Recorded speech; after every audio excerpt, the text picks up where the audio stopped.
This video today is for my stubborn people. You know those people, you know yourselves. You just no fit agree. You just no one agree, no matter what. People like to call you argumentative, they like to call you strong-headed, they like to call you naughty. So this video is for you. Today I'm going to be talking about how to survive marriage as a stubborn person. I just want to start off by saying that stubbornness is a misunderstood trait. I understand. I understand. It's just a negative way that people call doggedness, tenacity, stick to itiveness, or just being sure of yourself and your opinion and being assertive. So it's not always a bad thing to be stubborn. The only thing is that it becomes negative when you don't like to consider other people's point of view, no matter how sensible or reasonable it is. Or you don't just like shifting away from your own point of view, no matter how it's been proven that your own way is not working. Or it could be that you're very argumentative. You just like to argue the point. You just like to be right. It doesn't just sit well with you when you are not right. So yes, I understand you. If you're sitting down watching this video, I know that you're interested in finding out how you can maneuver and even sometimes use this trait to your advantage. So the first point I want to talk about today is don't sweat the small stuff. What do I mean? What I mean is choose your battles. Choose your battles, because sometimes in a bid to be stubborn or to insist on our own ways, we just expend so much energy, so much effort, so much emotions on every single thing. You just like being right at all times. So this point I'm trying to make is that decide what is more important. Whenever an issue comes up, ask yourself, is this worth my peace of mind? Or is it just a small matter? Whether it goes your way or it doesn't go your way, it might not really mean anything. For example, the most popular example that we use nowadays is the toothpaste analogy. Some people like to press it from the middle, meanwhile, some people like to press it from the bottom. And you are the kind of person where, that thing annoys you. Why shouldn't you do it properly? You want to explain it to them that this is not the proper way. There's an ordered and organized way of doing things and you are not following it. But at the end of the day, ask yourself, does it really matter? The toothpaste will still finish whether you press it from the middle or from the end. So in this case, it doesn't really require so much energy. You can save that energy for another time when something bigger comes up. For example, major decisions on maybe the way to raise your kids or the place you want to go to on a vacation, things like that. So choose your battle.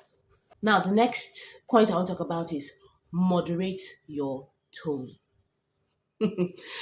We all know the difference that the tone in which you express yourself makes when you're talking with people. Now, the mistake that we're making is that we feel that to be stubborn means that you need to be combative, you need to be angry to put your point through, but not necessarily. You can be firm, you can be insistent, you can stand on your point or stand your ground without necessarily raising your tone or being rude or being, saucy. Yeah, it's true. Have you ever considered that? There's such a world of difference that the way you communicate your idea can make. And then, the person who you're talking to is disarmed and doesn't even know wait, what's going on here. You can say something that on a normal day they wouldn't agree to, but because of how you said it, the person begins to consider it and begins to think that, okay, well, maybe it's not so bad. Maybe it's not such a bad thing. But the thing is that sometimes we're coming to these conversations with preconceived notions like, okay, I know they're going to disagree. I know she's going to say no. I know she's going to criticize me. I know he's going to start picking points. So you come in with a tone that's already high and you're like, so I told you that I'm going out to go and do so and so on Monday. Who is fighting with you? You're fighting a battle that's not even happened. You already fought the battle in your mind and you're continuing it in real life. So sometimes all you just need is just a little bit of sweetheart here, or hey, I was thinking, or what do you think about? Just little addendums like that, just little phrases like that. And you avoid the whole need to even be stubborn in the first place. And even the experts tell us, for example, with children, that whenever children are, throwing their tantrums and raising their voice and acting out, if you calm yourself down and remain insistent and firm, you're not shifting from your point. You're still where you are, but you're saying it in a calm tone, then you're able to communicate better.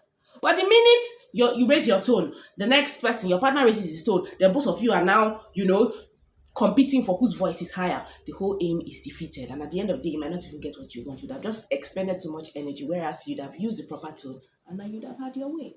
Please, guys, before I move on with this video, I want you to hit the like button if you're already enjoying the video, subscribe if you haven't, and leave me a comment to let me know what you think about what I've said so far. Next point I'm going to talk about is strategizing. And this will require you to use your communication skills and also to up your emotional intelligence. Sometimes all you need to do is know your partner, know how he or she operates, or know how and when best to communicate matters to them. Some of us are with very logical people. The minute you become emotional, it's just like there's a blockade and they don't really hear or see your point. So with this set of people, if you're able to bring up your points to your partner in a logical step-by-step manner. For example, you're trying to make a decision on maybe where to take your kids to for school, and then you come in with so much, no, I want them to go here. It's a good school. It's a good school. It's a good school. My friends go there. And so you're going to be, getting worked up, and the person is looking at you like, man, make it make sense. This is not make sense. Just because your friends go to that school, your friends' kids go to that school, then we should not send our kids there. But if you're able to tell them, for example, things like, I've done my research. I've gone there. I spoke with the principal. I spoke with the teachers. I looked at the curriculum. I've seen the way they do their things. I've looked at the school playground. And I think it's a very conducive atmosphere for kids to go to school. Oh, by the time you bring all these things together, that person, whoever they may be, will say, okay, well, how can you possibly counter this arguments or these points that you have brought forward? It's a much more effective way. But then also, the person you're with might be an emotional person, and it will pay you better to appeal to their emotions and appeal to their sympathy. And then you know that you go about it in a different way. You might now begin to say, oh, the distance to the other school is so far. It will stress me out. I don't know if I'll be able to make it. I don't know if I can meet up. I don't know the effect it will have on, and then they see reasons with you, understand what you're trying to say. So it just takes a little bit of brainstorming and thinking about, how do I go about this? How do I put my points forward in such a way that what I want, that my end goal, I meet it. So the last point I'd like to make is that sometimes not winning is a win in itself.